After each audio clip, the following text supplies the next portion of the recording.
Mr. Chair, I think you can begin the meeting.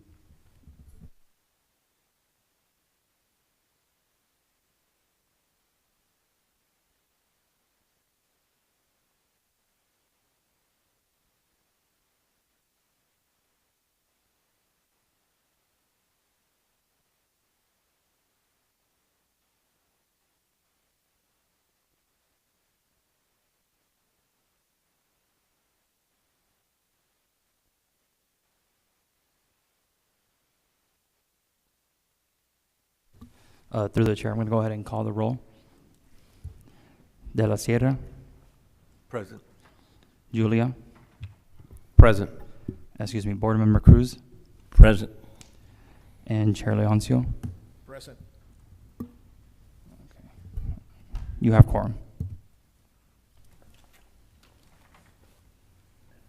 Mr. Chair, I think we can open it up now for public comments for anybody who wants to speak on on an item that is not before the board tonight. So on any of the items that are not before the board that are quasi judicial, if you want to make your public comments, I think now would be an appropriate time.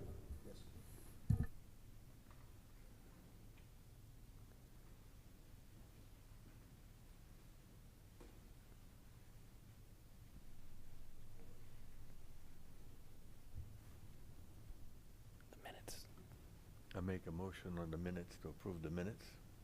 So will, Mr. Chair, I think now would be an appropriate time to close public comments.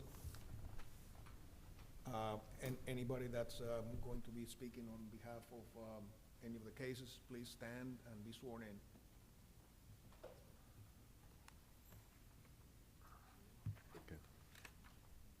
in. Okay. Do you swear to tell the truth, nothing but the truth, so help you God? Okay, thank you. Go ahead and make your motion. I make a motion to approve the minutes of the last meeting. I second the motion.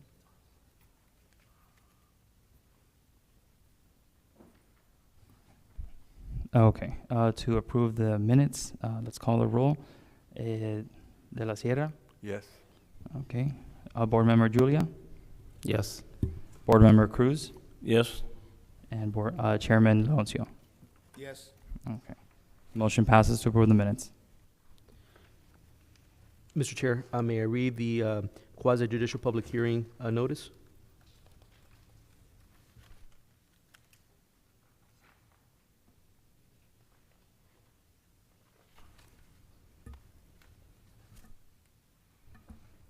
Mr. Chair, may I read the quasi judicial public notice? May I read it into the record? Yes. Thank you, Mr. Chair. Please be advised that the following items on the board's agenda are quasi-judicial in nature. An opportunity for persons to speak on each item will be made available after the applicant and the staff have made their presentation on each item. All testimony, including public testimony and evidence, will be made under oath or affirmation. Additionally, each person who gives testimony may be subject to cross-examination. If you do not wish to be either cross-examined or sworn, your testimony will be given its due weight. The general public will not be permitted to cross-examine witnesses, but the public may request the board to ask questions of staff or witnesses on their behalf. Persons representing organizations must present evidence of their authority to speak for the organization. Any person representing documents to the board should provide the town clerk with a minimum of 10 copies. Further details of the quasi-judicial procedure may be obtained from the town clerk. Board, the first matter that we have before you is variance 2024-0517. This is on variance number for applicant Rolando Chirino. The location of the property is 8601 Northwest 162nd Street, Miami Lakes, Florida 33016, and we'll hear first from the town.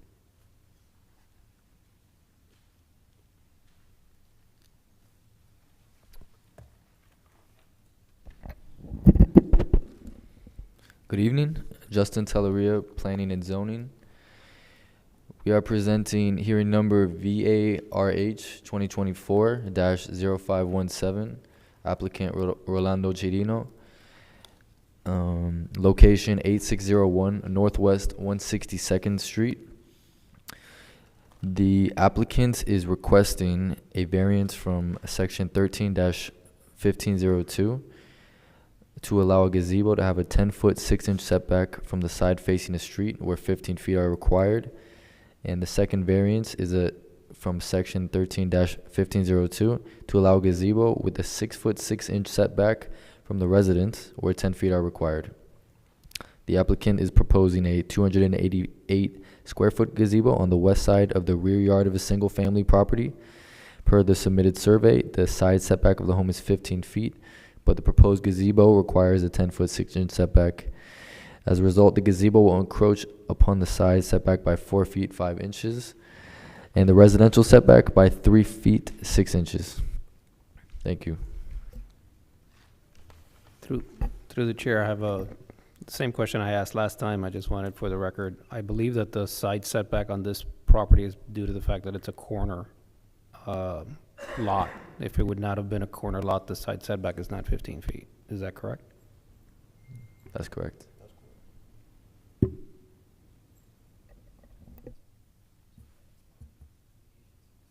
Yeah, also at this time, and we should have done this earlier, if anybody has had any ex-parte communication with the applicant, please place those on the record. I have not. Raul de la Sierra. I've had no comment. No comments either. Neither do I. So, Mr. Chair, I think now we can hear from the applicant. We can hear now from the applicant, I believe.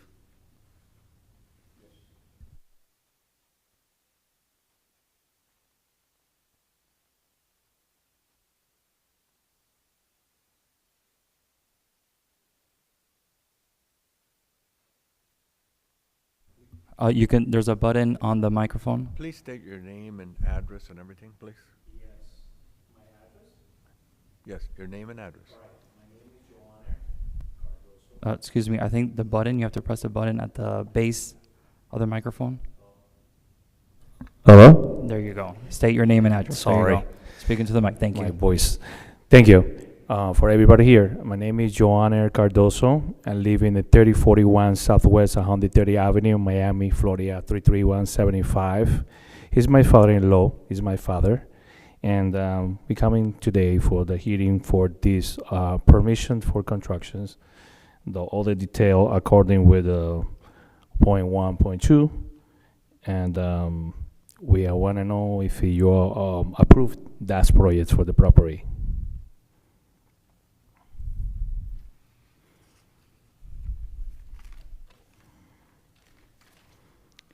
Is related to the point 8 variance from section 13-15023, and think this is a point that we're looking for approved by you.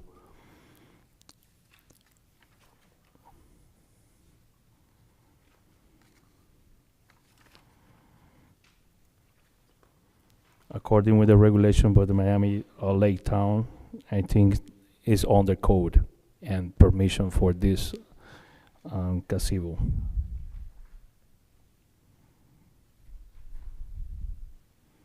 Through the chair, has any of this work been done? Excuse me? Has any of the work already been done? Nope. No, it hasn't been done. You're going to apply for a permit. Yes. Okay, thank you. It is not after the fact, no. We request approval first Not after to the fact. permissions. How come we have a survey with the improvements done?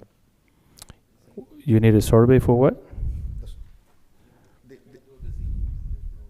The survey is showing where the gazebo is going to be.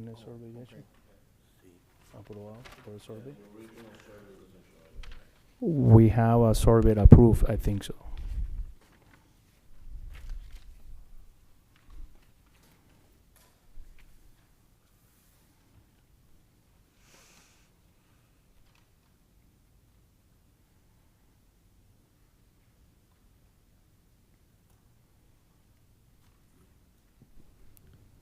Through the chair, you do understand that there's an easement through back there, so, I mean, I don't think you're gonna be encroaching on that easement, but there's an easement for utility probably around your property. Can you repeat again? Huh? Can you repeat again? Yeah, so typically speaking, and I'm pretty sure, I'm looking, that's what I was trying to look at your survey. 10-foot utility easements, it's right on Right. 10 feet. Right, so there's a 10-foot utility easement, so you gotta be careful when you do that gazebo, the way you're planning it.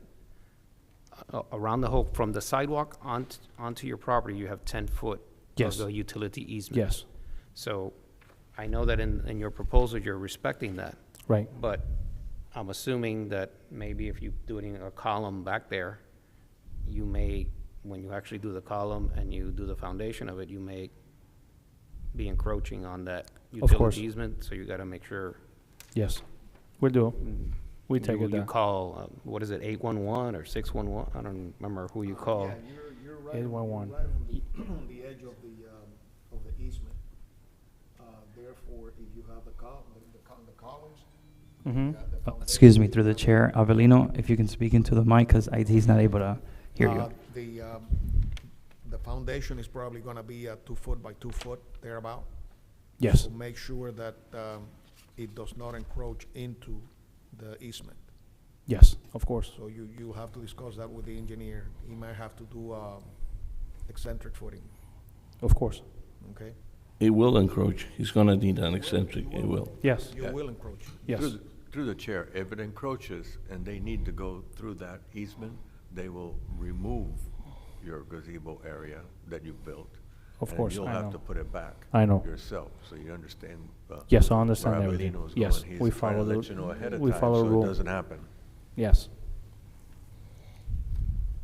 And that's, the structural engineer will solve that relatively easy. But just point it out to him that it was one of our concerns. okay. I accept it. Through the chair, I have a question. Is there a reason that the gazebo needs to be 288 square feet?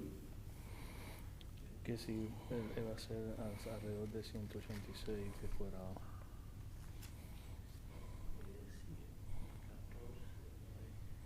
Six.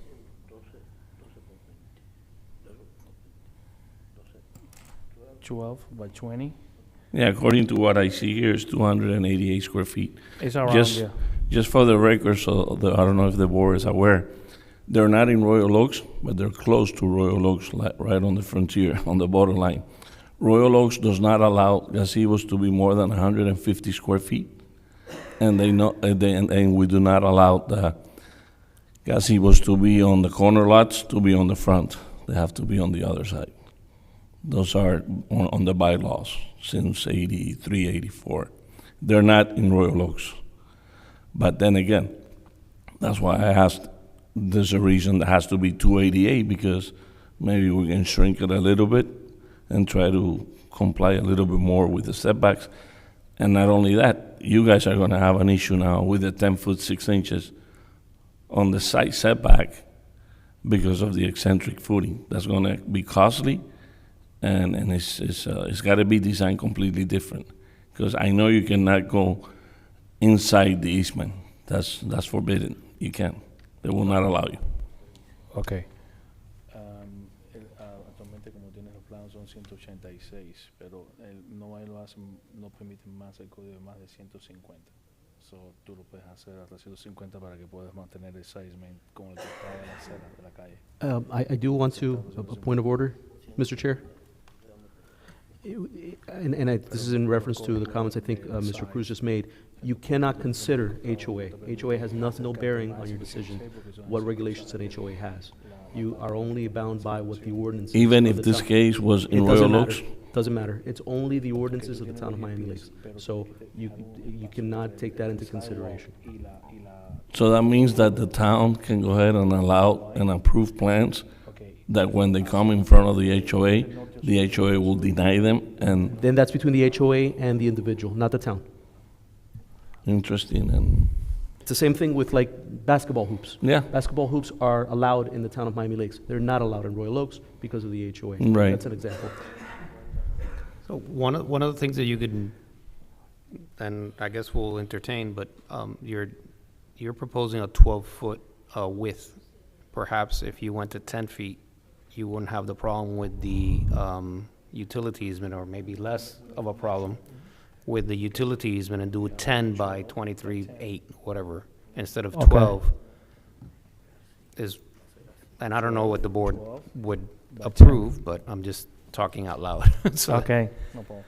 Because of my concern since the beginning was that whole, when you build that structure, I'm not an engineer, but I've been around a little while, All right. and I would suspect that you were gonna. So my interfere. question is, the law said that, Omer Cruz said like, it's permit only 150. No. It's permit the No, I'm area sorry, that's just construction? on the bylaws in Royal Oaks, that doesn't pertain to the zoning code in the town of Miami Lakes. Okay. So you don't have to obey to the 150. All right, well, we follow the rule.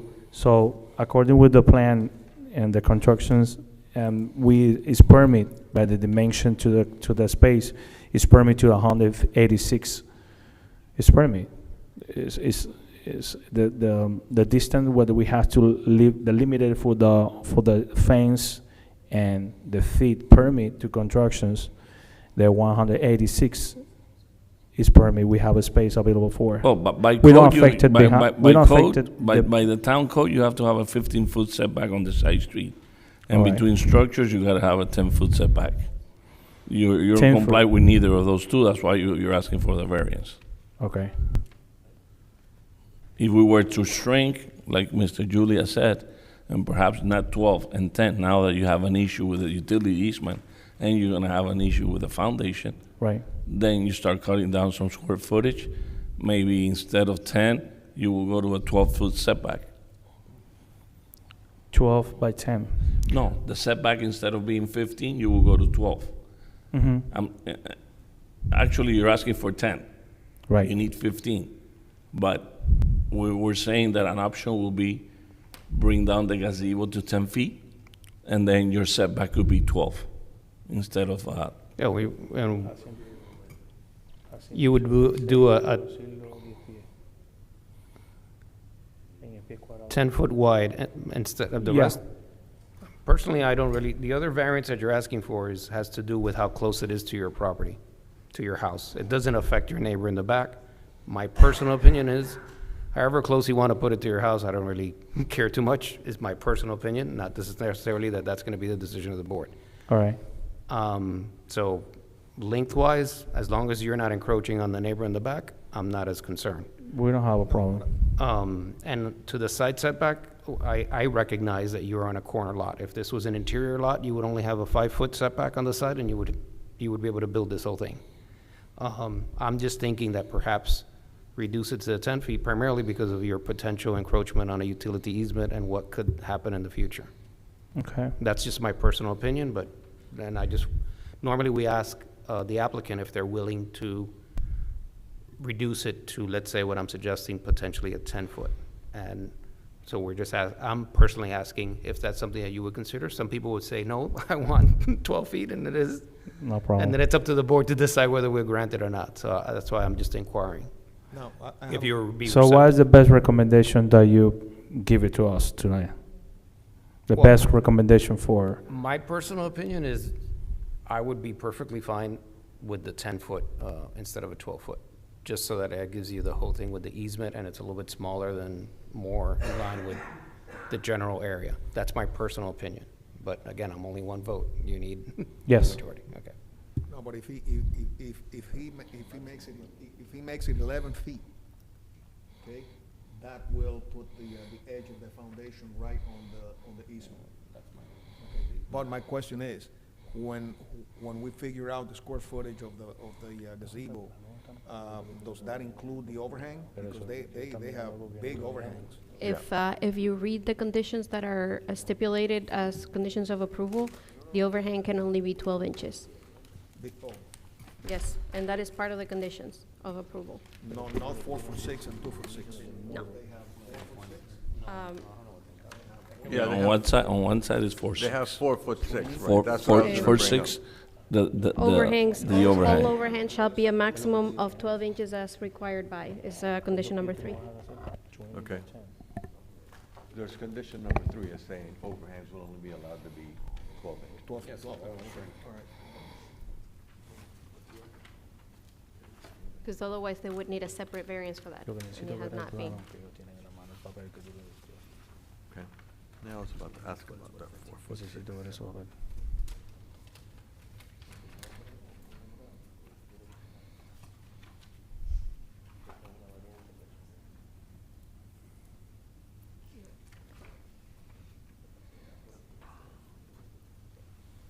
Do we have any more questions of the applicant?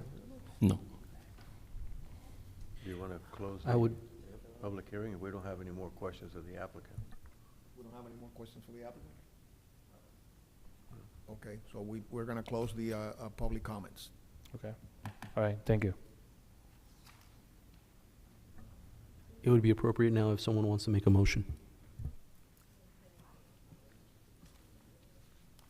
Or if anybody from the public wishes to speak on the item, now would be the appropriate time.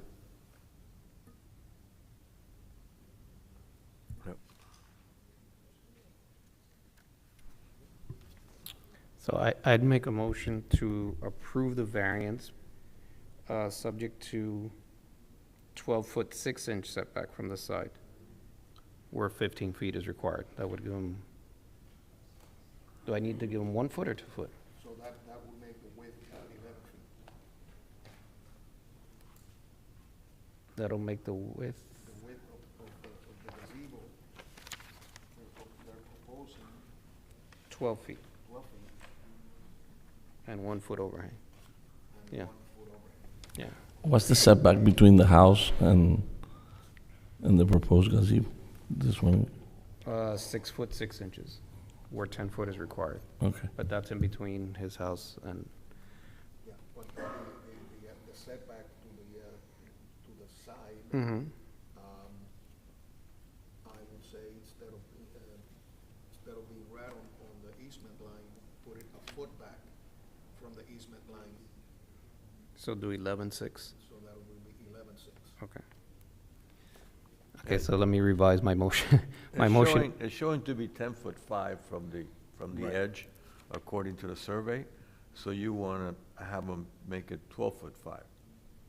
So it would be, then the gazebo would be 10. okay. How's that? That's 12 what or I 11? see.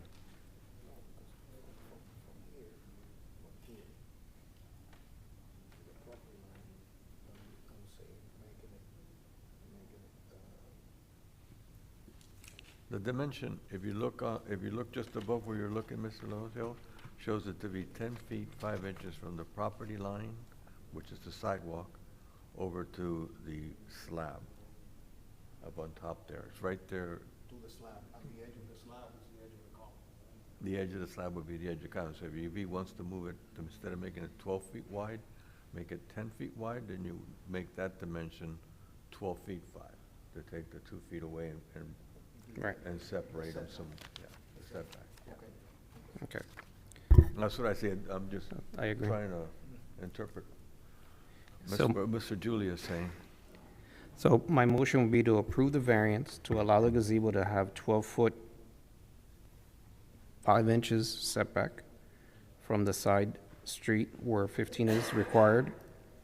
Allow for the gazebo to be 6 foot 6 inches from the residence where 10 feet, with the condition that is stipulated by staff, which is that the plans will be submitted in substantial compliance and consistency with this. No other accessory structures are permitted, and all overhangs shall have a maximum of 12 inches as required by the code. I second that motion.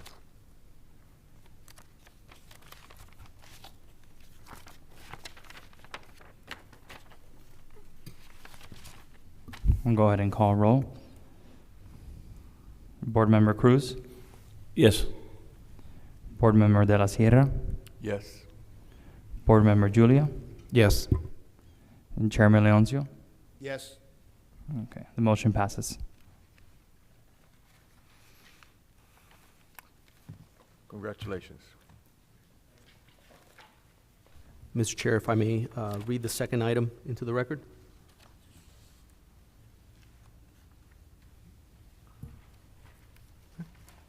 Thank you. So the next item before this board is item variance 2025-0033. This is for applicant Yoisel Miranda, and this is for property located at 14020 Cypress Court, Miami Lakes, Florida, 33014.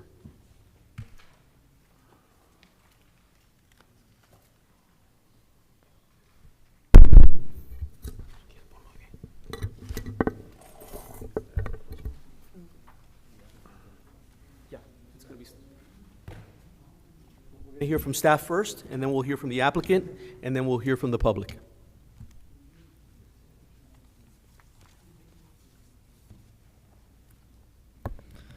Good evening, Justin Telleria, Planning and Zoning. This is hearing number VARH 2025-0033, applicant Yoisel Miranda. Location 14020 Cypress Court.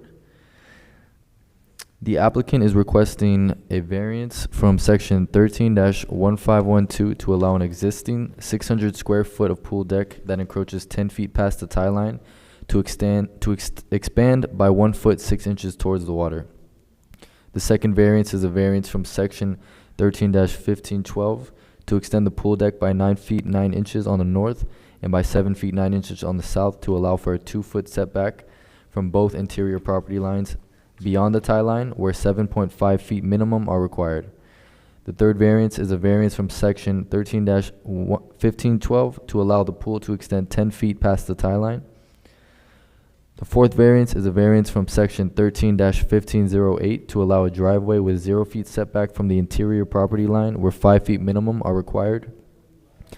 And the fifth variance is a variance from section 13-1508 to allow a driveway width of 46 feet, where 20 feet maximum are allowed. Thank you.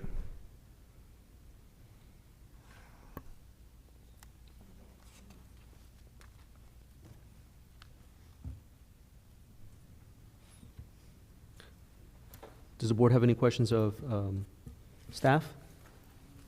If not, we can hear from the applicant. What's the staff recommendation on this?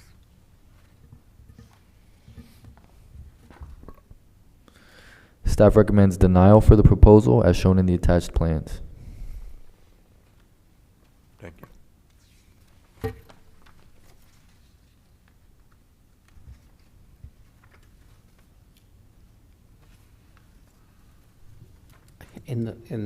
Maybe, Susana, in the packet, on page 82, there is a proposed site plan, but I think that that's more like is that what was done when they got the permit for the driveway? Correct. That was so the property had an existing deck that was projecting onto beyond the tie line, and there was no permits that could be found. The applicant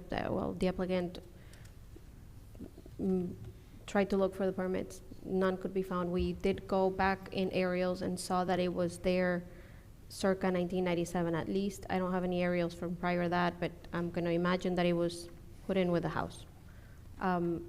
The pool, however, was not within that deck. The pool was within the tie line. And you can see the previous configuration in the permit that he had with the driveway. And that's why one of the reasons that drawing is in there.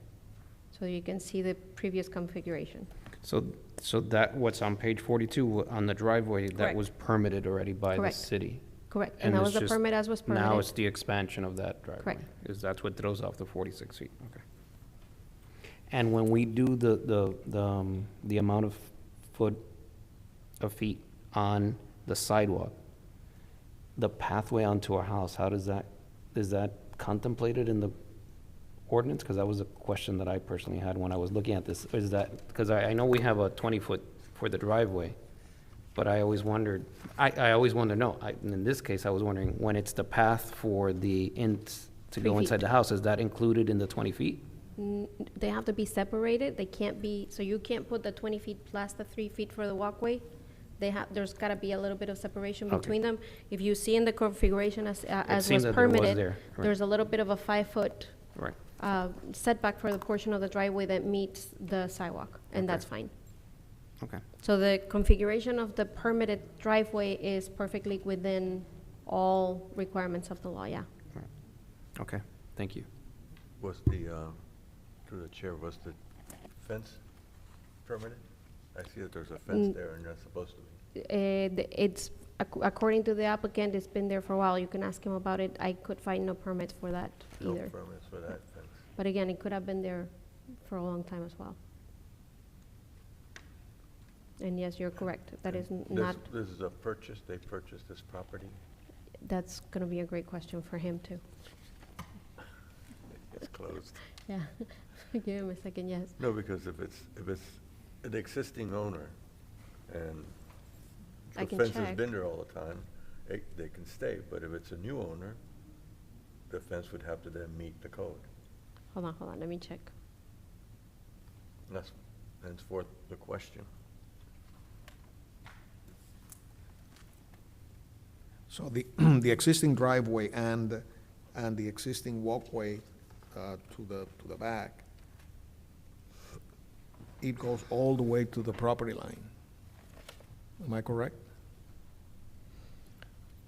Looks like there's 12 inches. Wait, the, No, that, Oh, that's the new one. That would be on the right side. yes, they are requesting a variance to allow the driveway to go all the way to the property line. You are correct.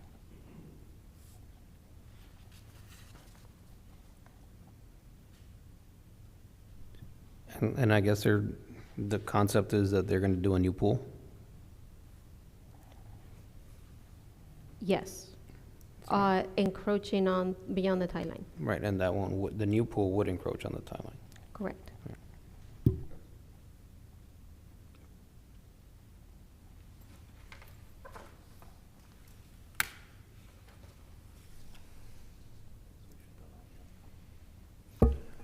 You can call the applicant whenever you like.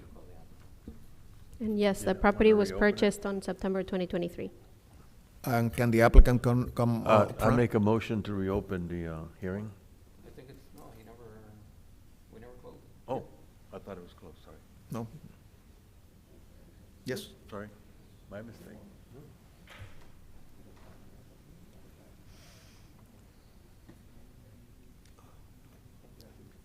He's got to give that. Oh, you got to give that over there. You gotta You give can the go ahead. You clerk- got to give it. Yeah, I'll pass it You on. got to give everything over there.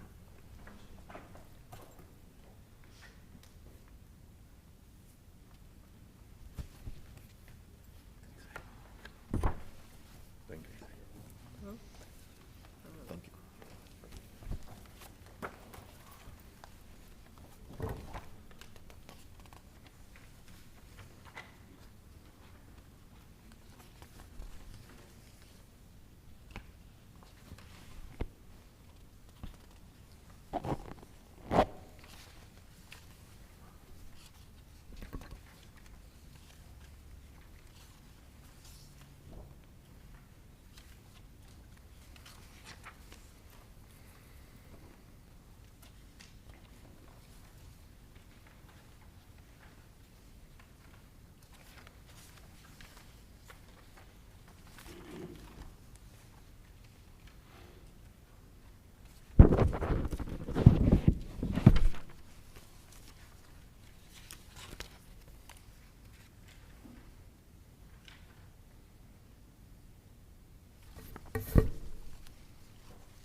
Mr. Chair, would you like the applicant to proceed with his presentation?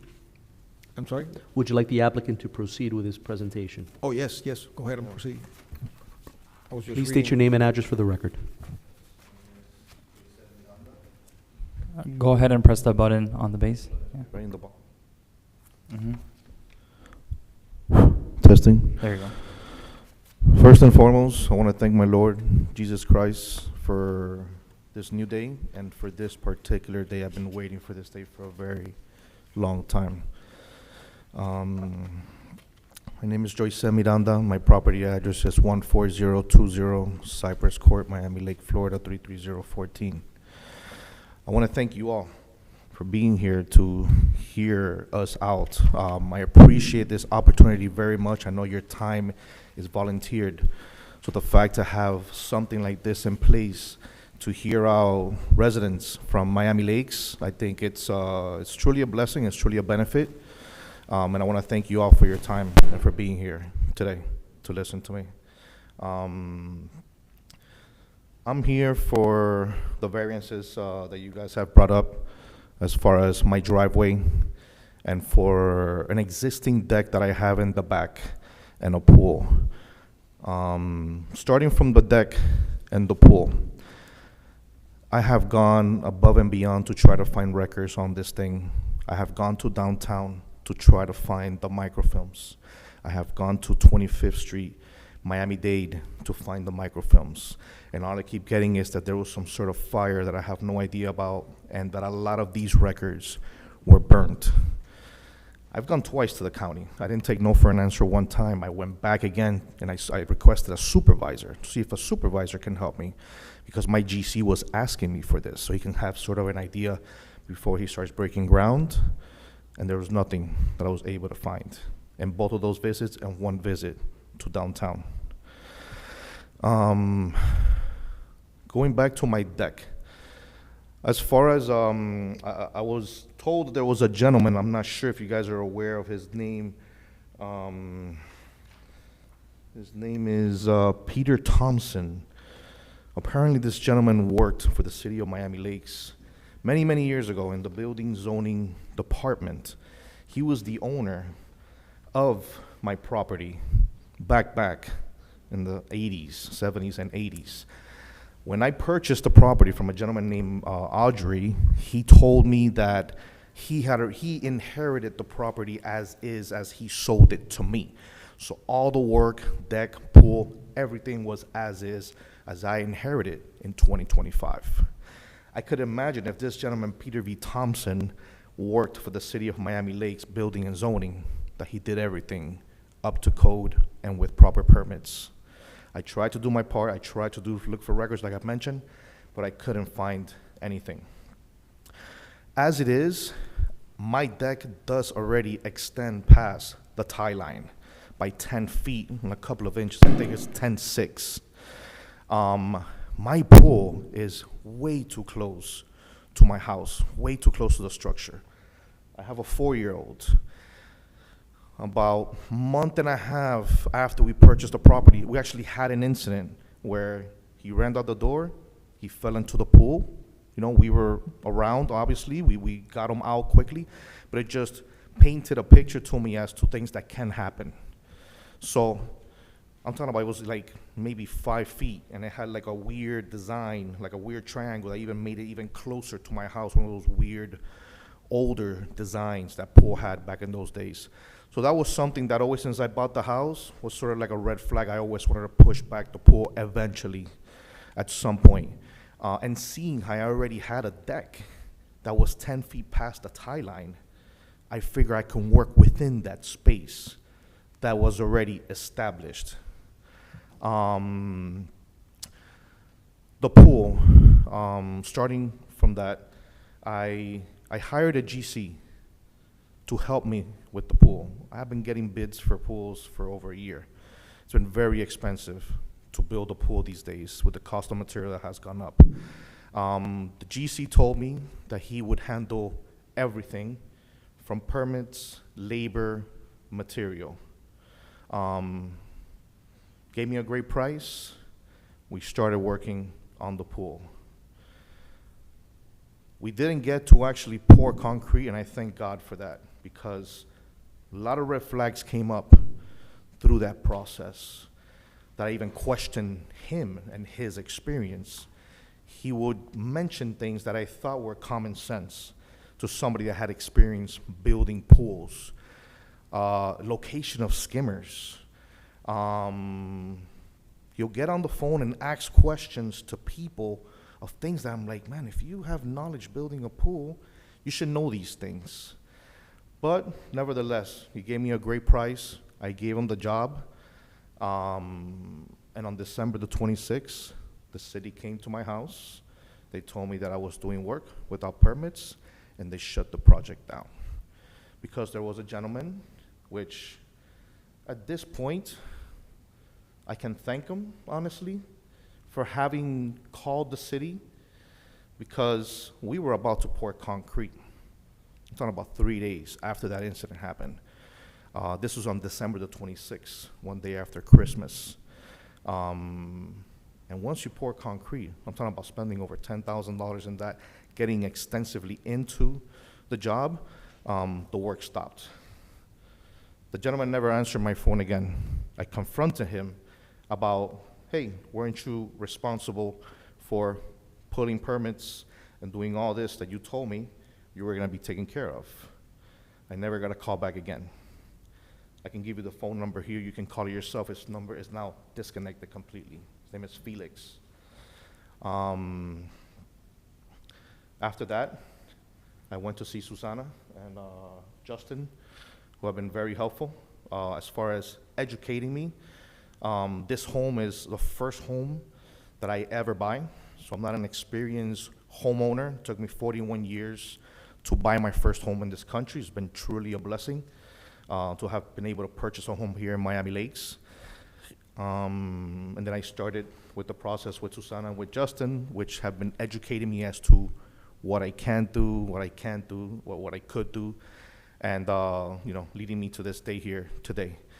I'm trying to work with the space that I have in my backyard. I honestly don't have much because of the structure of my house and the space that it already takes within my lot. So I'm trying to accommodate my pool by just pushing it back. I did put as a request 12 feet for my deck so I can have my pool at 10 feet where my deck currently is. And to be honest with you, some of the ideas that I got, and not that my decision on my variance should be held on this previous hearing whatsoever. My direct neighbor, 14010, had a variance hearing about 6 months ago. He requested 14 feet past the tie line. Although he has a lot more space than me to build a pool more in, 1,700 square feet home compared to 2,600 square home. And he was granted. He was granted 11. So speaking with him, I sort of started putting the idea together. It took me a while to get to this point through planning and through getting quotes to establish what I definitely wanted as far as the distance that I wanted to build this pool within the deck that I already have established. And it's where I came up with these numbers that I presented to you here today, which is if I can just push back my deck just 2 feet so I can put my pool 10 feet where my deck currently is past the tie line. That's first. My driveway. I got permits for my driveway, okay? It wasn't the most desirable layout that the city approved per se. I came back multiple times. I must have gotten like 7 revisions trying to work within the rules of what I can do. As you can see, I put some pictures in the back of the file, the before and after.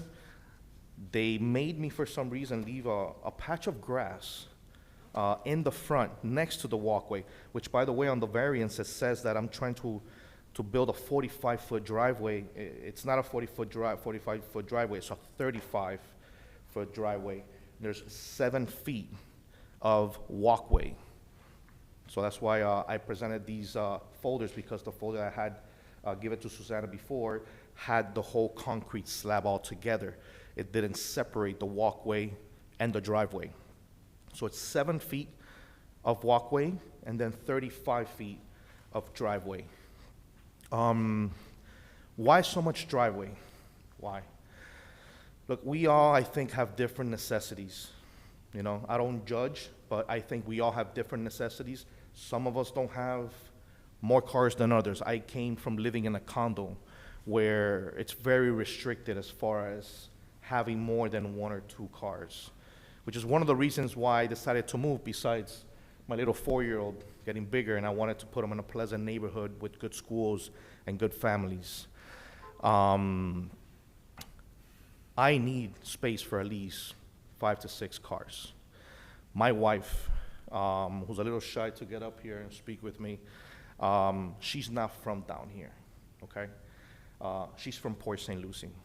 Her entire family lives in Port St. Lucie. She has 0 family down here. They come down very often to visit her, if not weekly, bi-weekly. Talking about 3, 4 cars. So every week or 2, I have a mess of cars in my house. I think Miami Lakes in general, I'm sure other cities as well, have an issue with parking. I drive around Miami Lakes, and you see obstruction almost everywhere. People parking, obstructing traffic in the streets. They have no other options. They have no other alternatives. I, within my property, have the capacity on that right side to extend my driveway and be able to solve an issue that I have. So I don't have to have cars parked in the street obstructing the right-of-way. I even asked the neighbor to my right at one point. Well, I've asked him a few times, but one specific time, we were having a housewarming party after we purchased the home, and somebody came, and I didn't realize they parked in his grass. And they messed up his grass a little bit. And of course, I got the comment, and I had to apologize and, move forward. If I cannot bother my neighbors and ask so much on a constant basis for permission to have to either park on their side of their house or obstruct traffic, and rather solve the issue within my property on that left side of my home, and I can accommodate all those, the events that are gonna continue. They're not gonna stop. Her family's gonna continue to come visit us. We have get-togethers, we're blessed that we have friends and families, and we do get together a lot. And if I can solve that issue of parking within my property, I would prefer to take that route rather than have to bother my neighbors on a constant basis. Suzanne brought up a solution, which I didn't even think about. Say, hey, why don't you 20 feet here and do a second 10 feet over here? Do sort of like a circular driveway. Well, as you can see in those pictures, I have an oak tree to my left, a massive oak tree. And then on the extensive left, I also have this thing that's sticking out of the ground like a utility, like a 3-foot utility pole. I don't have the capacity to build anything on the left side. And as it is, I am within the city's 60-40 requirement of cement versus grass. So I am not obstructing any drainage in my property. The 60-40 is there. The driveway is the center, the walkway is the center. You can see to the right is the driveway, to the left is all grass, and I plan to keep it that way. Because my wife loves landscaping. We're gonna put some beautiful landscaping there on the left. I don't even wanna touch that. So as far as the drainage situation goes, it is a 60-40. There will be no issues when it comes to that. I do realize that after the permit was closed, I extended my driveway. Wrongdoing, 100%. Not proud of it. Made a mistake. Again, I'm building a home, hopefully, for the next 30, 40 years. Hopefully I can retire because I really do dearly love the neighborhood. And the design was hideous, honestly. What they approved As you can see there, they left a patch of grass right next to my walkway. I mean, it was just, I did those circle pattern driveways, and they insisted on me leaving this lone square of grass. I don't know why. They wanted me to leave this little square of grass right next to my walkway, for whatever reason. And then on the right side, I don't know if you can see the picture, they wanted one square out, one square in, one square out, one square in, and giving, I guess that equaled the 5 feet from the other side. And I told them, listen, I don't know why this patch of grass of 8 feet, I'm gonna park on it. Whether you want it there or not, it's that I need to park on it. So now instead, you're gonna have a dead patch of grass, instead of letting me put a slab of concrete there, so it can look better for the neighborhood, and I can also make it more useful for me and my family's needs. You know, I don't have a multifamily, I just have a lot of cars, we both do on both sides of our families, that I need to accommodate in order not to obstruct traffic, in order to not have to park on the grass, in order to not have to bother my neighbors and accommodate these things within my property.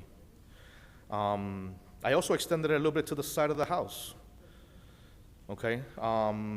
Which that variance is not for today, and I removed it from today's hearing. When I purchased this home, and like I said, this is the first home that I ever buy, guys. I've been living in condos, efficiencies all my life. It's truly a blessing to have this home. Man, I bought this home, and I think we all have a side of the house that we use more than the other one. We have one side where we have all of our appliances, AC, water heaters, garbage bins, our garage door. That's the right side of my house. When I bought this home, it would rain, I had mud, taking the bins was a pain in the ass, honestly speaking. Anything that I had to do to that right side was a pain. Frogs, garden snakes, obviously more grass attracts more insects. So I don't really care about the left side of my house. I can leave that all grass. I barely even go there. But the right side of my house, I do use it a lot. It's very functional for us, for me and my wife. I come home, my garage door, everything we do, even go to the backyard through the right side of my home. And again, I did it after the permit was closed. There's no secrets. Not proud of it. I think through this process, I've educated myself as far as that the process of a variance is not as difficult as people think it is. I know that last year when I was visiting when I was trying to put one in, as far as a request, it took a lot longer to actually get the hearing. I think it would take like 3 months to actually get it. Now, I was so happy to hear that now you guys are doing it like every month. That's amazing. So again, not being educated, made the mistake of, instead of doing this, and hey, I don't agree with what the city approved, you know, this is what I would like to do because I have these necessities, because it'll be a lot more functional for me and my family. It's a one-time thing for, you know, for the next 20, 30, 40 years, as long as we live there, it'll make our lives a lot easier, a lot better on our day-to-day. I think that should I have been more educated, I would have done that instead of making the mistake that I did. And first home I buy, you know, I don't have much experience as far as dealing with city and with permits and things like that. Mistake that I will never make again.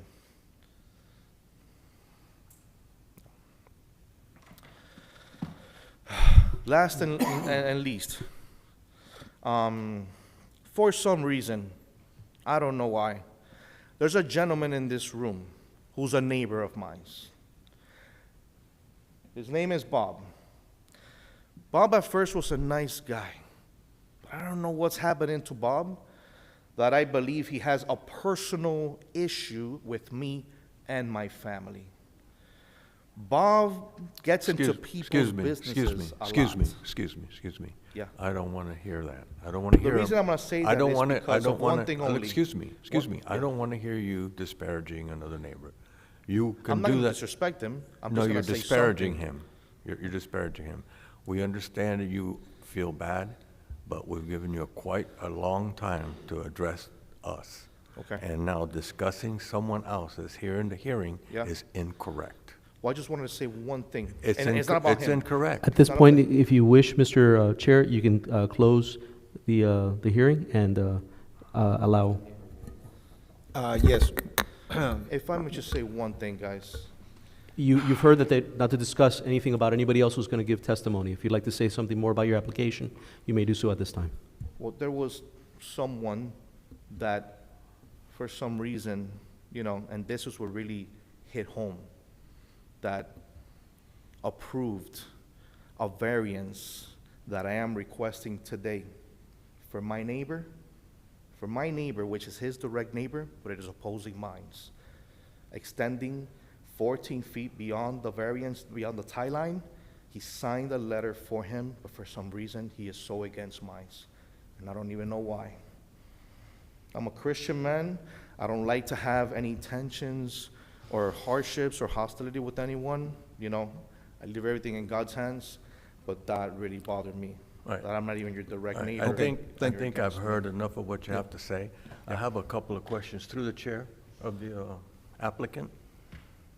First of all, did you hire this general contractor? Yes. Did you request that he show you his licenses and insurance? No. You didn't? I didn't. Did you hire an architect to produce plans for the work that was done? Yeah, architect plans I did have separately. You got an architect to do those plans? The plans, yeah. And those plans were performed by whom? Which architect? By an architect.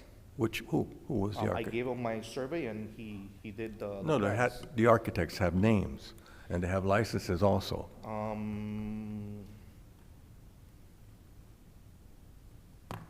Julio, In other words, you don't have the name of the architect, you're just Julio. because he was referred to me by a guy that's helping me.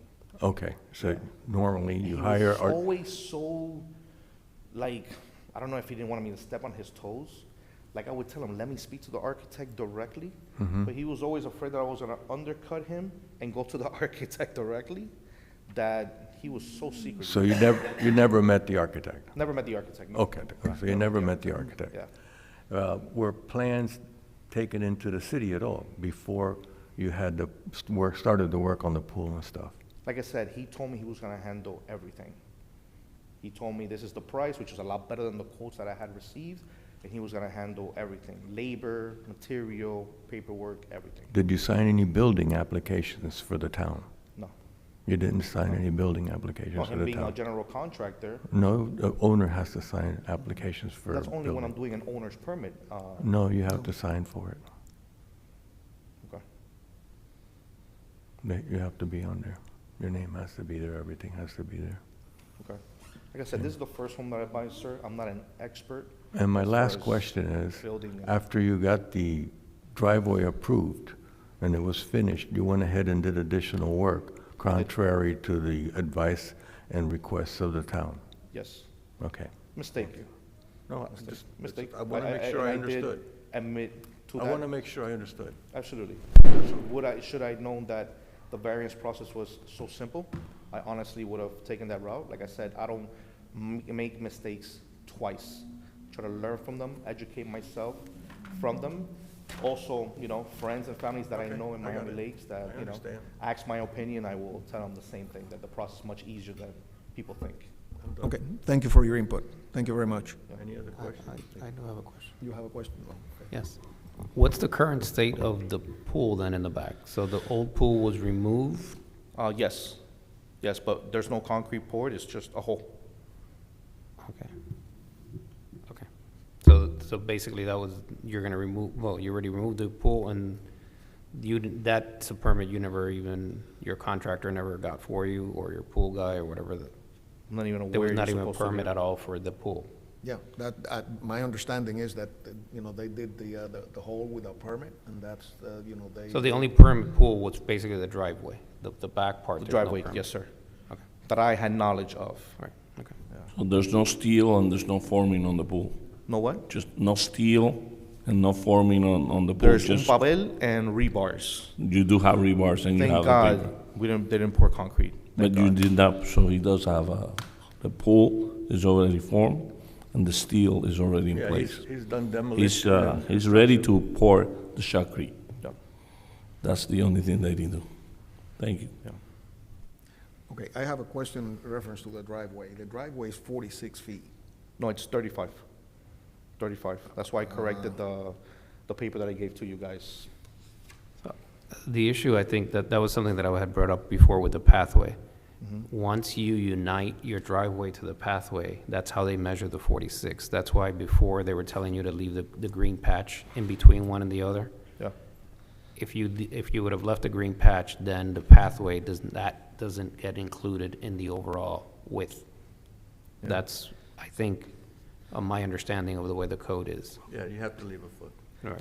Can I ask, because I've seen so many homes that have this circular driveway, 20 and 10, and they look like they even take up more than 60, Right, 40 than so my home even my understanding has. of the code is that it could be 20 feet, you could do 20 feet on one side and 20 feet on another. It's No, not, no, no. or 10 on the 30 other. foot maximum. Okay, so it's 20 and 10. 20 and 10. 20 and 10. Right. Now, if you see those pictures, I have an oak tree on my left that I Yeah, don't right. want to touch. I don't have the ability to even do those circular driveways. So I'm trying to work within that space that I have on the right side of my home. And I also have a utility, I don't even know what the heck it is. I think it's an FPL thing that's there that obstructs completely from me even putting anything, nevertheless 10 feet.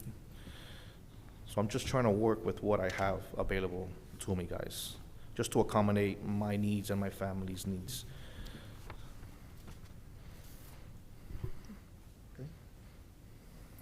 Thank you. Yeah, thank you guys for your time. Mr. Chair, I believe that there's people in the audience that wish to speak People- and provide their evidence. Yeah, people in the audience that want to speak on behalf or against. Please come to the podium and state your name and address.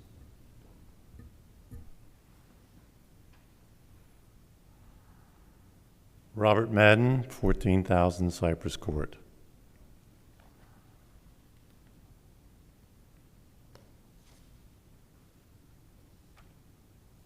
I put something together in a hurry, but it's together.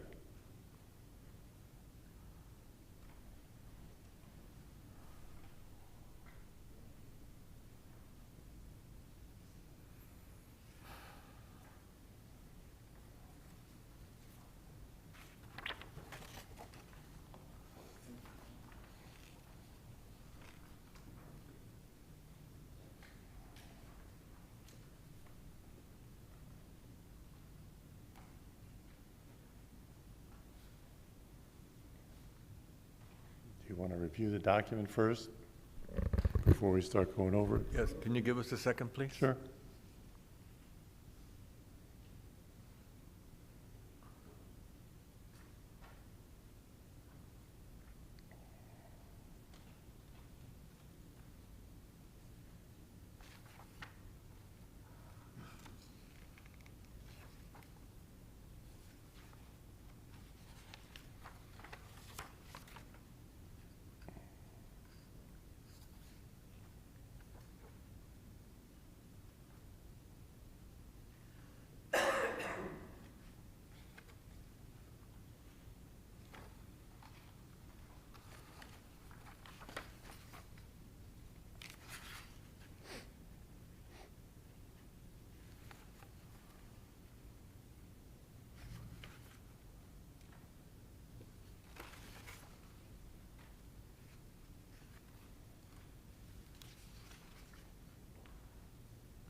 Mr. Chair.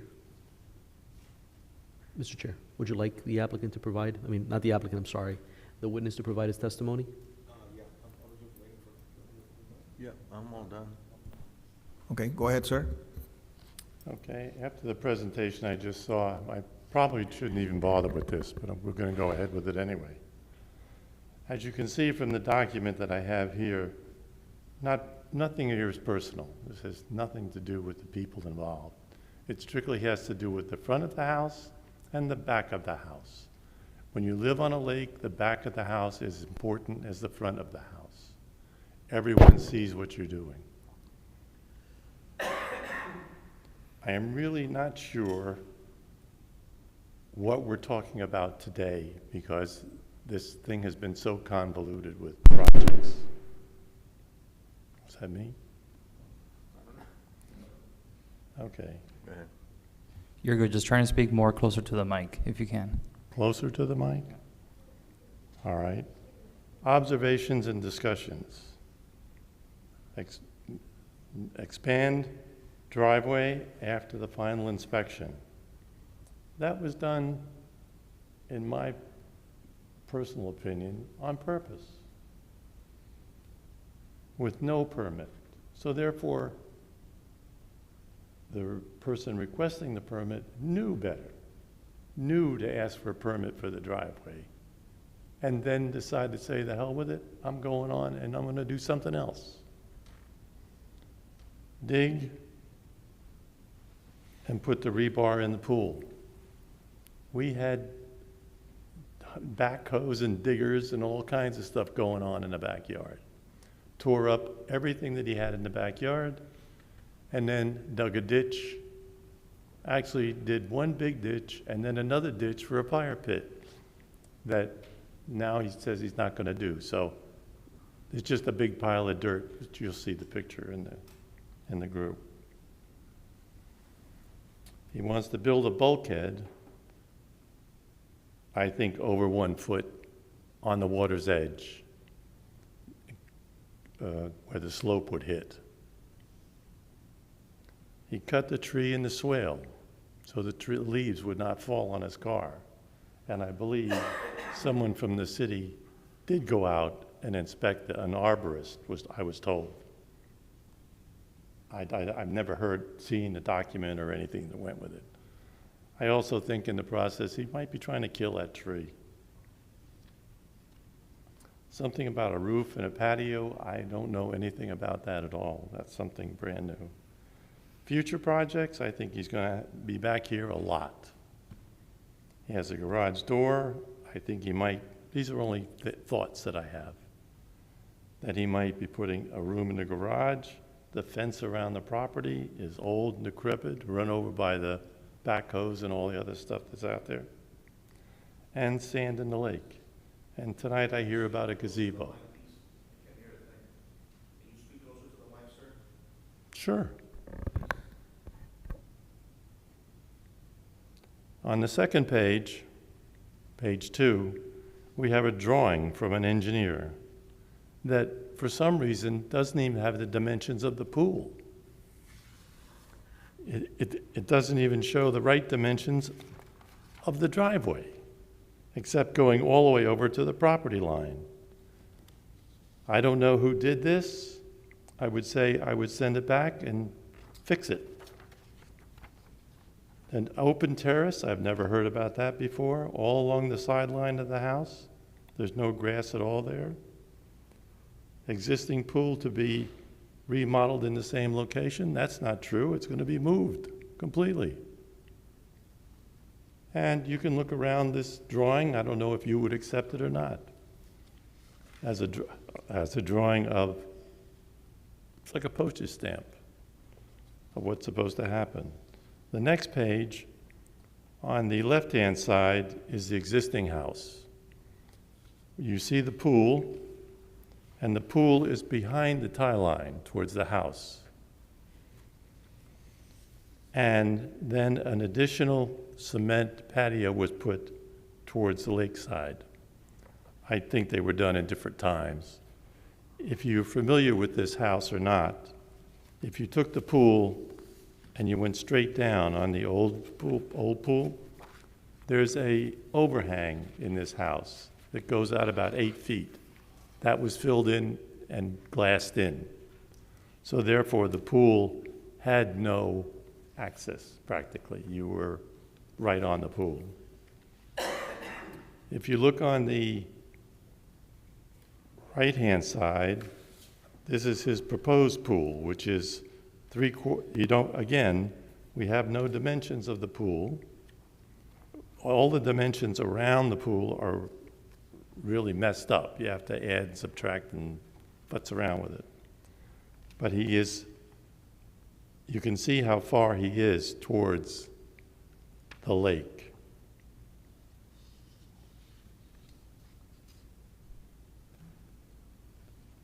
Existing pool to be relocated in the same location. Well, you can see from the old picture to the new picture, it's far from the same location. Let's go to page 4.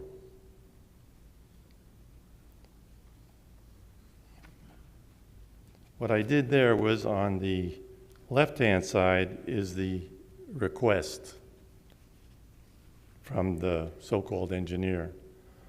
On the right-hand side, I moved the pool back to where the patio is and put grass in front of it. That was just my idea. I don't think we need to take away from the slope of our lake, and doing anything beyond the tie line, in my opinion, is wrong.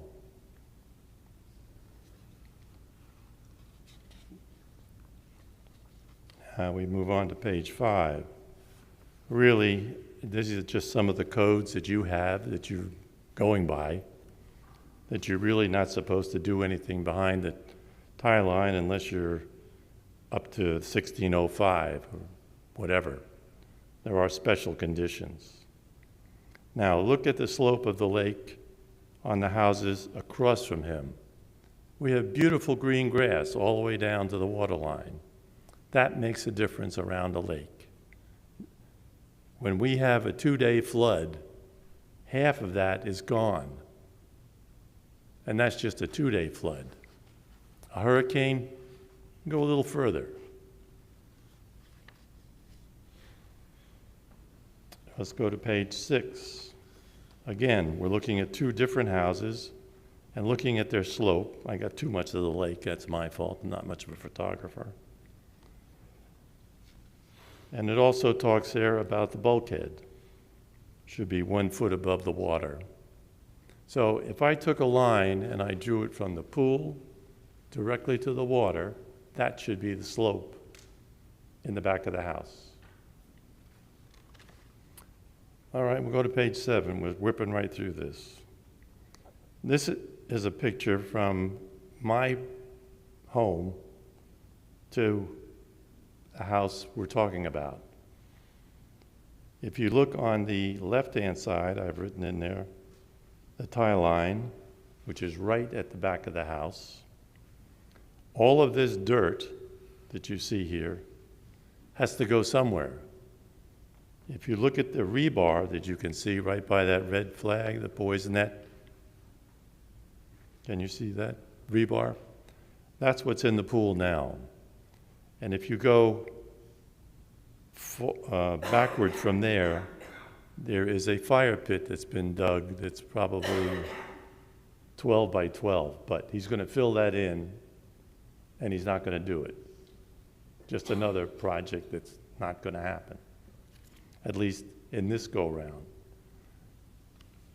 I am concerned about the property lines. I am concerned about the encroaching on the tie line. I have many concerns. I've been on this lake a long time, and we've never had a situation like this. Never. And hopefully we never will again. Thank you.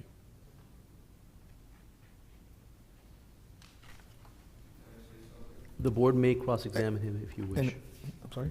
You may cross-examine him if you wish. You can ask him any questions if you'd like. I don't have any questions. Anybody else wants to speak?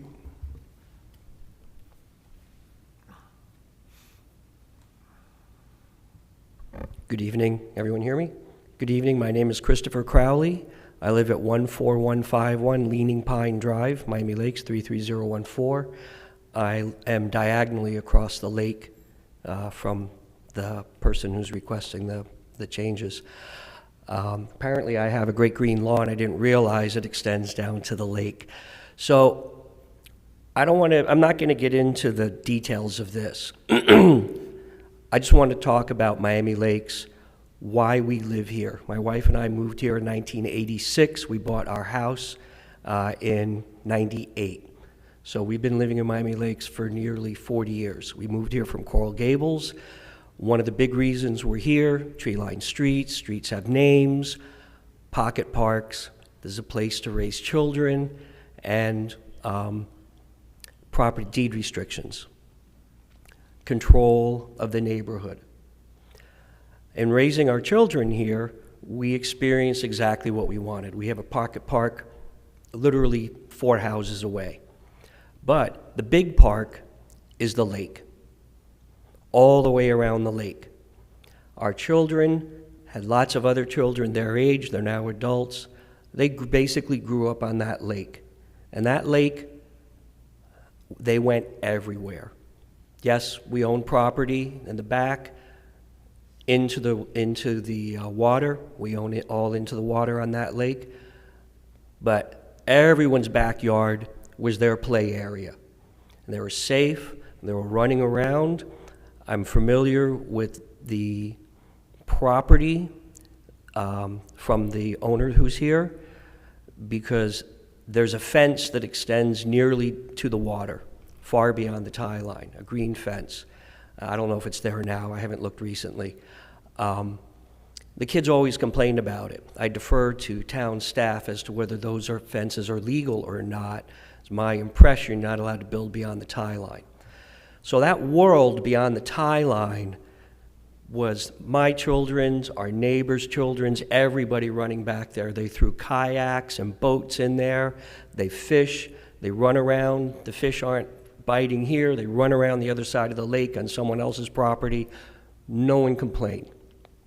It's exactly what we looked for and why we moved to Miami Lakes. So to me, the reason I'm here is to respect the tie line. We all have little survey issues. Maybe the tie line doesn't fall perfectly, and maybe someone goes over 6 inches on one side of the tie line, but you hit the tie line on the other. You have administrative variances to deal with that. But this isn't an administrative variance. This is a big deal. This is a lot of concrete and everything else. And if you start allowing significant work beyond the tie line, this whole place where we wanted for our children to run around, that goes away because everyone's going to start encroaching on the tie line. And, you know, I knew Peter Thompson. Did he get a permit? No idea. It's impossible to know. That his fence extended as far as it did, far beyond someone else, not a good look. So that's what I'm here for. It's my children are grown, but I've got a new neighbor. He's got kids, and those kids are going to go running through my backyard, which is fine. I've got some kids that come onto the lake that fish, and they go around, and yeah, they're on everyone's property beyond the tie line fishing. That's why we're here. That's why we live in Miami Lakes, for that. And so that's really what my comment here is this evening, why I came in. Yes, I see the construction. Apparently there's an issue with whatever is going on that side of the lake. I don't know anybody here. I don't recognize anyone. Well, I recognize 1 or 2 of you just in passing because I've been in town hall once or twice. Well, actually, you've probably been to my wife's charity. So, but that's what this is about, right? It's protecting that. Because once we start making a change, you know, the town approved a metal roof a few years ago, a decade ago, whenever it was. We always had barrel tile, and now we have metal roofs. So your decision that you make will impact everyone down the line, because this isn't a small, you know, variance. It's a pretty significant variance. So everyone will look to this and say, well, okay, look at this, I have a precedent, how far can I push this to go beyond the tie line? So that's my comment for tonight. Any questions? Thank you very much for your time. Anybody else?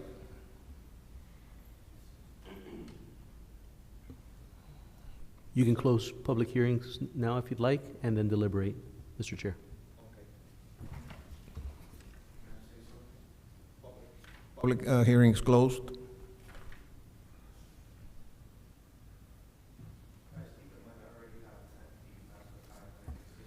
You guys can already begin deliberating and discussing.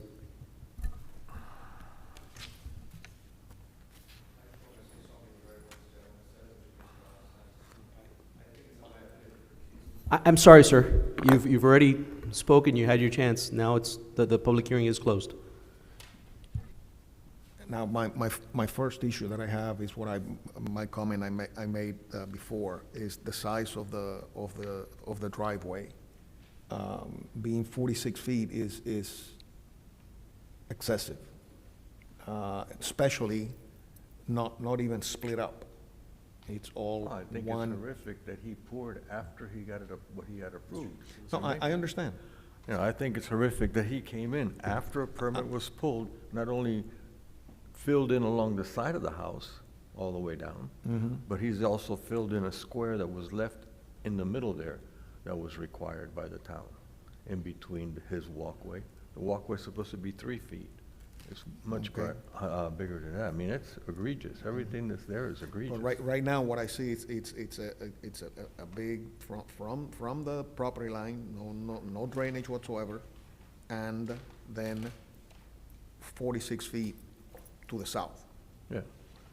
I'm familiar with the property. I know Peter Thompson. I've known Peter Thompson. Yeah, he's the You architect. know, Yeah. I know. 35, 40 years. So that, you know, I have a problem with that. I have a problem with the, you know, the slabs on both sides of the house. Yeah. And I have a problem with encroachment of the pool. I agree with the gentleman 100%. I live on a lake, Lake Martha, and I see the children going, kids, not children, teenagers going around and, you know, walking through my backyard, you know, fishing. But that's, you know. I live on a lake too, and they do the same thing on my And lake. They come in my I have backyard no, and go I have no fishing. problem with it because that's what it is. That's what it is. That's And what through we the do. chair, we were talking about the tie line. If we go back in time, that was the whole idea of the Grahams creating Miami Lakes. And that's why we are called Miami Lakes, so many lakes. And the whole idea was, like he says, people from outside can come in and enjoy the lake. The lake was not only for the residents. It was for anybody to come in through the empty pocket parks and go and be able to use the lake. That's what makes us unique and different. And I do have an issue, and before us, a lot of people have come up, some people with a tight line to be able to move the tight line. And that's a big issue that I've always deal with it, because you're putting the integrity of the whole intent of 60 years ago. Yeah, through the chair, we have approved encroachments into the tie line for swimming pools on occasions that really required it in order to have the swimming pool. In this case, this property doesn't really require it. That additional 10 feet of concrete that's out there should have been there, you know? The pool can be in there without encroaching that much into the tie line. I just don't see a reason to approve that either, so. Neither do I. Because there's enough room between the pool right now, I mean, between the proposed pool and the house. I mean, I can't see that dimension, but. Point of order, if all of you could please really speak into the mic. It's Oh, very, sorry. very, very important. Yeah, my point here is that when you purchase a house, you have to look into the zoning of the house, what's allowed, what the setbacks are for anything. If you're gonna do any changes, you should hire an architect to come out and do the changes according to what's available. If you want to do a variance, then you do it at that time prior to starting to tear up anything and do anything. Everything here has been done totally opposite. Just, you get the feeling that it's what I want, what the person wants, and not what's the best for the town or what are the rules. So that's the feeling that I have.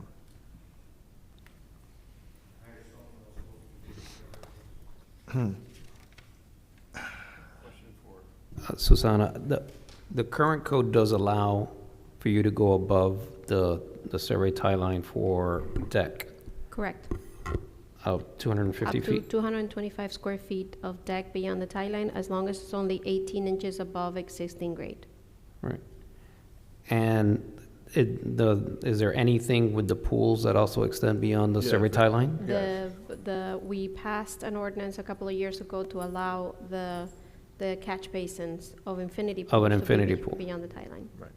So that you would see the water from the water. And we don't have a survey of this property to identify. No, none was provided. The only the only thing that we have in lieu of a survey is the original plans from the driveway. Yeah, because I'm trying to figure out the distance of that pool from the back of the house. The proposed or the existing? It says it here. No, but that's not where the pool. 13.8. I think that's including the extension even beyond. So through the chair, I'd like to ask Suzanne, what's the town's recommendation here again? The town is at this time recommending denial. Denial?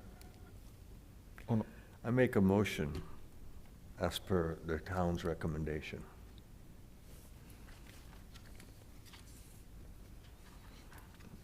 The town's recommendation is To deny it. to deny all requests.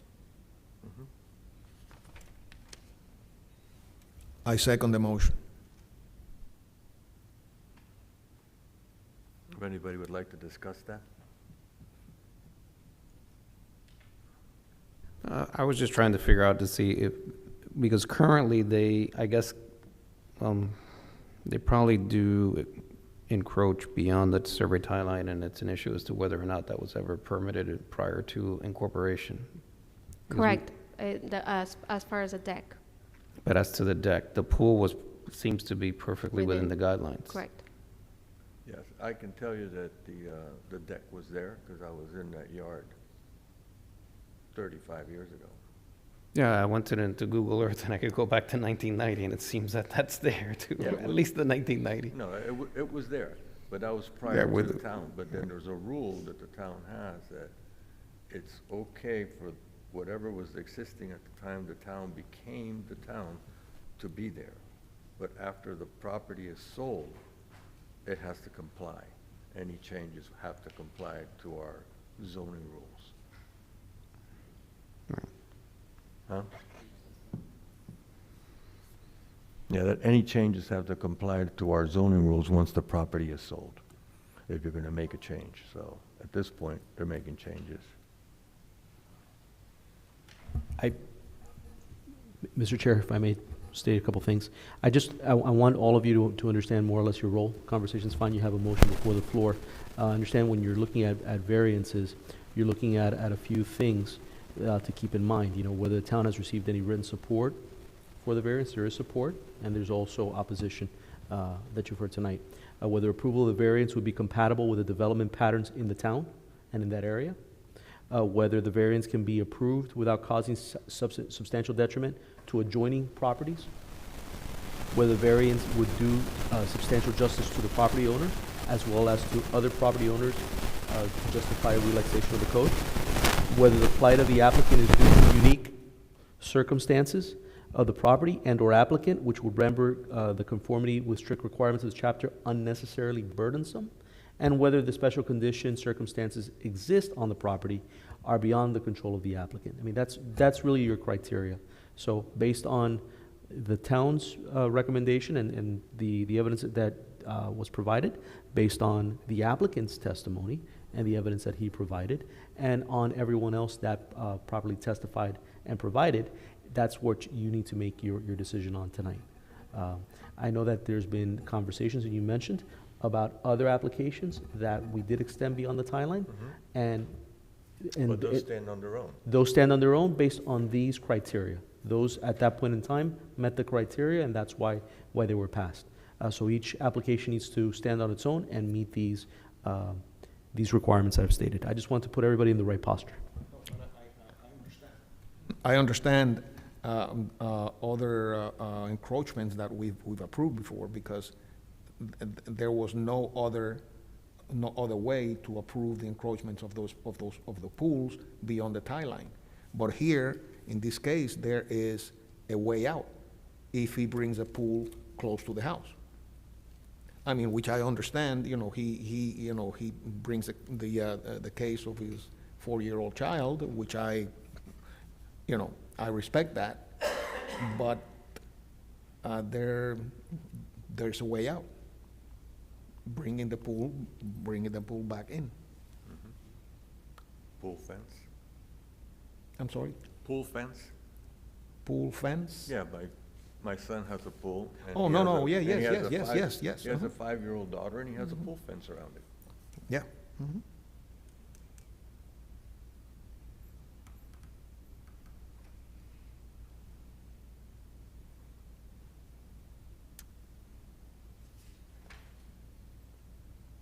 So can we make a motion to? The motion is on the. You already table. have a motion on the table. We have a motion. We have a motion. and a We sec- have to and a second. either adjust it through a friendly, Amendment. huh? Amendment. Amendment, sorry. Amendment through a friendly amendment, or just vote on it as it is, see if it goes, if it's approved or not, or if we approve the motion. Well, I mean, I've read staff recommendation, and nothing complies. Oh, nothing complies.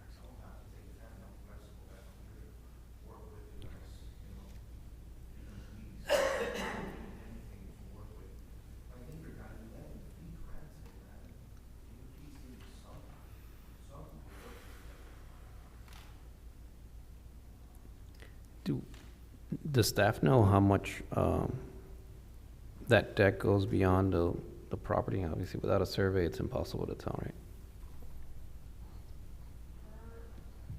Isn't this a survey? No, Per the that's not a drawing survey. That's not submitted. accurate. No, those numbers aren't accurate. So I don't think it's a survey.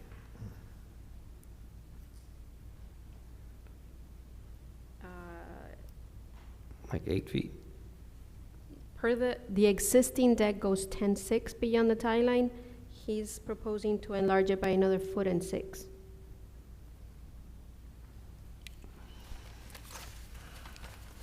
So the existing deck is the hashed line on the drawing.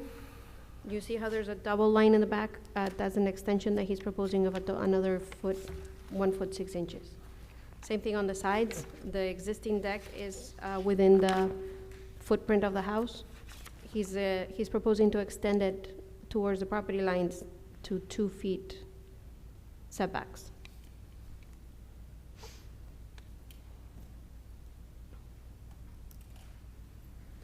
So you're saying that the current deck is 10.6 away from the back of his property? As per the submitted drawing, the aerials look consistent with 10 feet 6 inches. Yeah, Mr. Julia, if you look on the plan, it shows the pool where they want to put it. The pool is 13 feet, 8 inches away from the residence. And through the chair, how big is the pool? Because I don't see it here.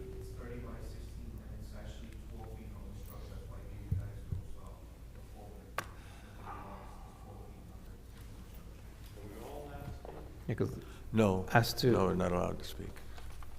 No, we're not allowed to speak. We have to reopen the hearing for you to be able to speak.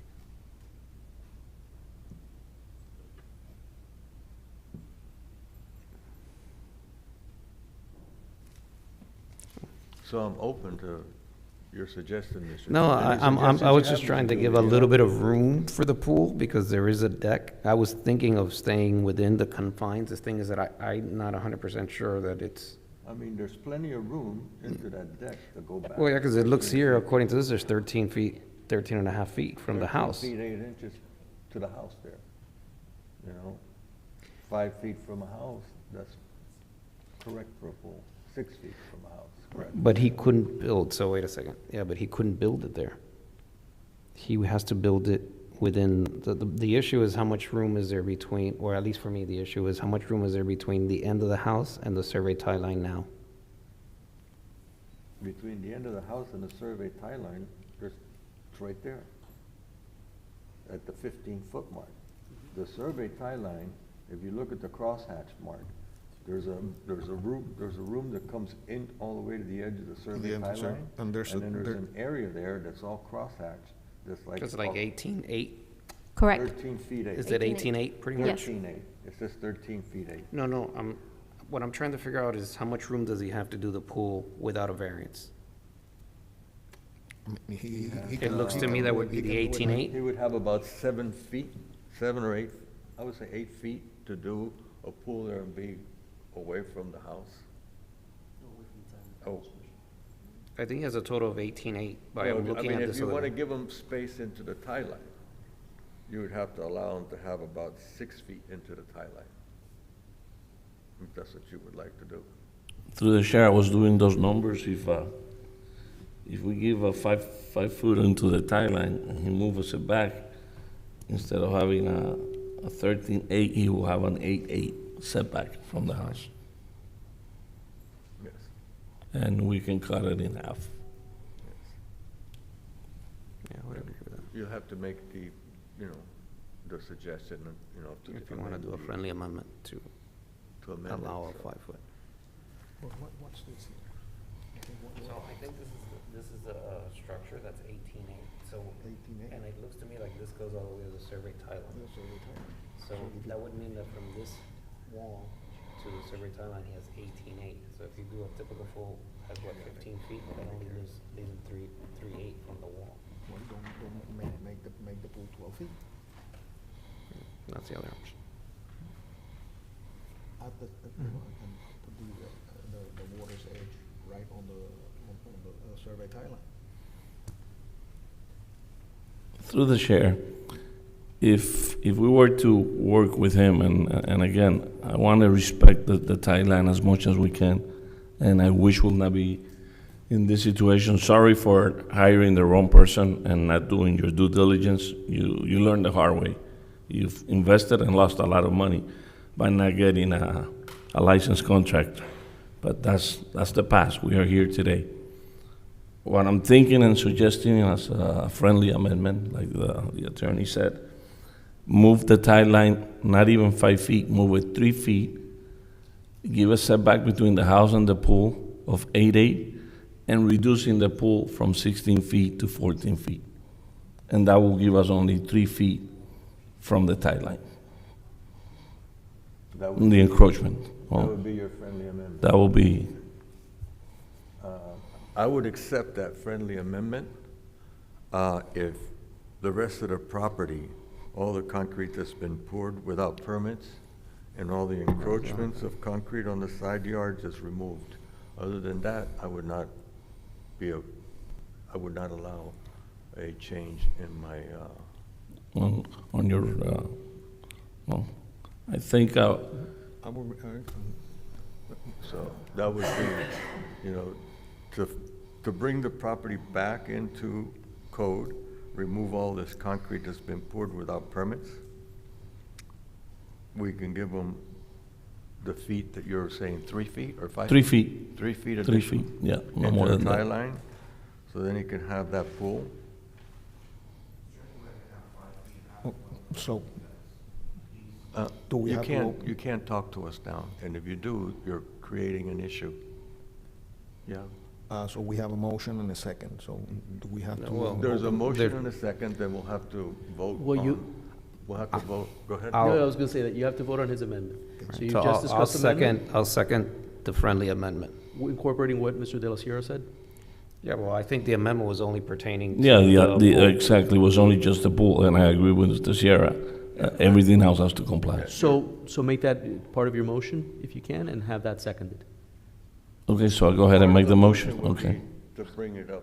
So the motion is to allow an encroachment of 3 feet into the tide line.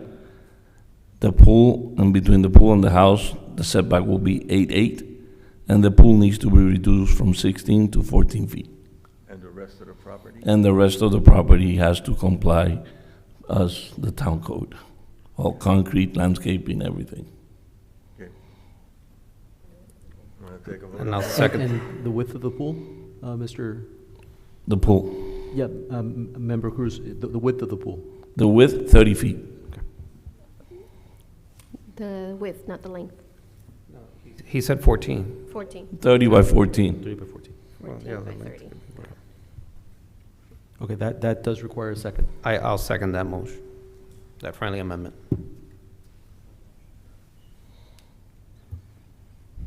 Okay, so roll call for the motion made by Cruz, seconded by Board Member Julia. Board Member Cruz, Yes. Board Member Julia, Yes.